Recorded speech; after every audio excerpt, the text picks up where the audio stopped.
नमस्कार. विमर्श विथ विशालमध्ये आपल्या सर्वांचं स्वागत आहे.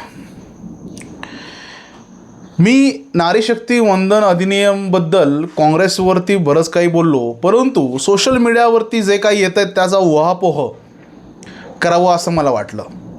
लगेच काहीतरी काँग्रेसच्या घाणेरड्या राजकारण्यांनी नरेंद्र मोदी आणि त्यांच्या पत्नीने सोडून दिलं असा एक काहीतरी आशयाचे टिप्पण दिलेलं आहे. परत त्यांच्या घाणेरड्या मानसिकतेतून की राष्ट्रीय स्वयंसेवक संघाचे प्रमुख सरसंघचालक महिला का होत नाही असं काहीतरी बरबळलं आहे. मला वाटतं पुन्हा ती जुनी मुडदी उखडूनच काढायची असेल आणि त्याला उत्तरच हवं असेल तर उत्तर तयार आहे.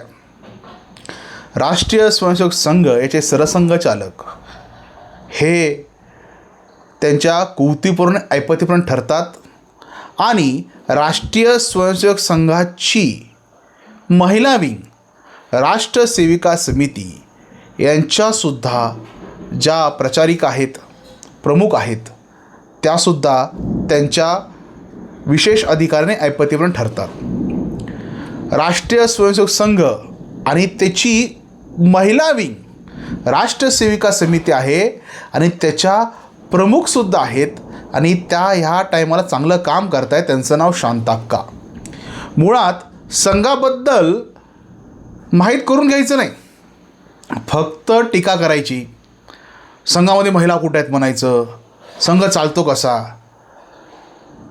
राष्ट्रीय स्वयंसेवक संघामध्ये महिलांचं स्थान हे योग्यच आहे, म्हणून राष्ट्रीय सेविका समिती स्थापना झालेली आहे आणि त्यांचं कार्य सुचारू पद्धतीने चांगल्या पद्धतीने चालू आहे. राष्ट्रीय स्वयंसेवक संघाच्या जेवढ्या संस्था आहेत, अगदी अखिल भारतीय विद्यार्थी परिषद असेल, भारतीय मजदूर संघ असेल, सहकार भारती असेल, अधिवक्ता परिषद असेल, संस्कृत भारती असेल, संस्कार भारती असेल, विद्या भारती असेल, विज्ञान भारती असेल, सगळ्या संस्थांमध्ये महिला प्रामुख्याने प्रमुखपणे काम करतात. परंतु चित्र असं उभं करायचं की राष्ट्रीय स्वयंसेवक संघामध्ये महिला काम करत नाही. खोटं बोलायचं, रेटून बोलायचं, कारण की ते लोकांना खरं वाटेल.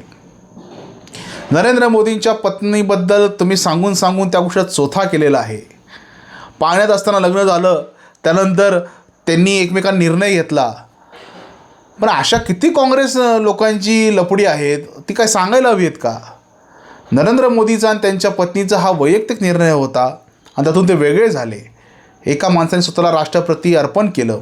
त्यांच्या वाईफची म्हणजे त्यांच्या पत्नीची काही तक्रार नसताना काँग्रेसवाल्यांच्या बुडाला कायम आग लागत असते. जर आम्ही असं म्हटलं तर राहुल गांधीचं लग्न का होत नाही, बरं असं म्हणतात की त्याची विदेशाला कुठेतरी फॉरेनची पत्नी आहे, तर लोक म्हणतील त्यांच्या पर्सनल आयुष्यामध्ये तुम्ही डुंकान बघू नका.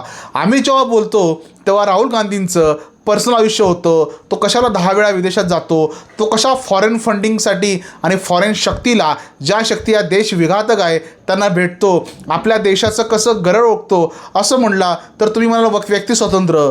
राहुल गांधीचं लग्न का होत नाही असा प्रश्न केला तर तुम्ही काय म्हणाल, हा त्याचा वैयक्तिक प्रश्न आहे, आपण त्यात जायला नको. एखाद्या काँग्रेसच्या नेत्याने मागच्याच वेळी म्हटलं होतं की अमुक माणसाने मोठ्या मुलाच्या बापाच्या मुलीवर लग्न का करावं, गरीब मुलीवर का केलं नाही, तर लोक म्हणतात साहेब तो वैयक्तिक प्रश्न आहे, तुम्ही असं कसं म्हणता.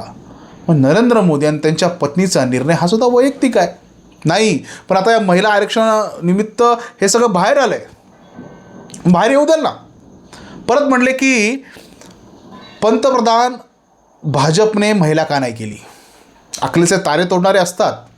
अहो भाजपला मुळात 2च पंतप्रधान लाभले, तुम्हाला किती लाभले हो, आणि तुम्ही त्यात किती महिला पंतप्रधान केल्याचं उत्तर द्या. एकमेव इंदिरा गांधीचा अपवाद सोडला, त्या पण रक्तरंजित क्रांती करून त्या पंतप्रधान झाले. सोपे झाला नाही तो. कदाचित सर्वांनी वकील शास्त्री हा पिक्चर बघावा. कशा प्रकारे शास्त्रीजींचा मृतदेह हा संदिग्ध अवस्थेत सापडला आणि त्यांना मारलं गेलं, त्यांची हत्या झाली आणि त्यांचा राजकीय बळी कोणी दिला याचे धागेदोरे त्यामुळे सापडतील. इंदिरा गांधीचं स्पष्ट नाव नाही आहे, पण कदाचित सुई त्याच दिशेने आहे, कारण रशियाच्या तळवेत चाटणाऱ्या इंदिरा गांधी होत्या.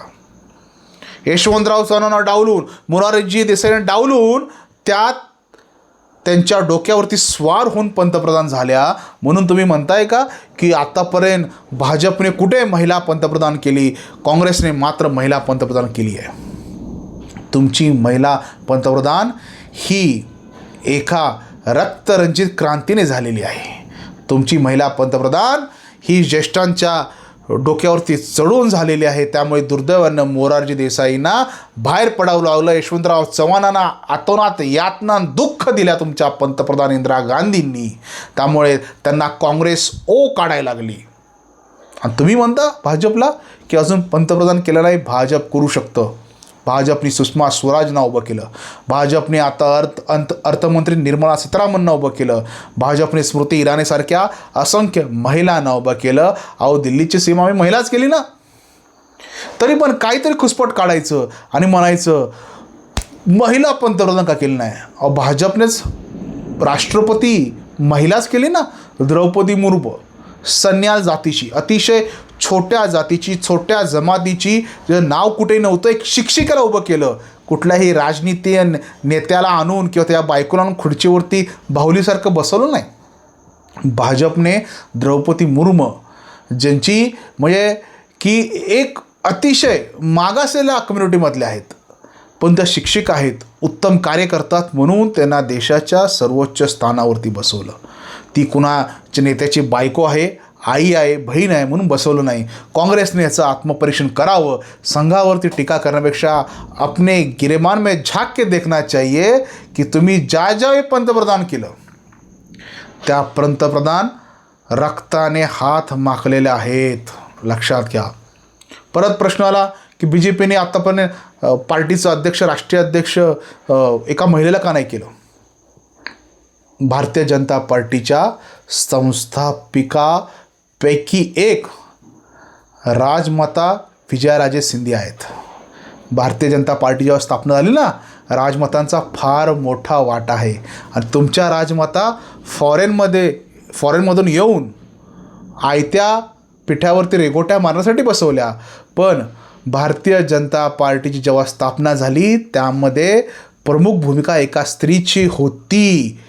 आणि उलट काँग्रेसच्या स्थापनेमागे कोणाची भूमिका आहे हो?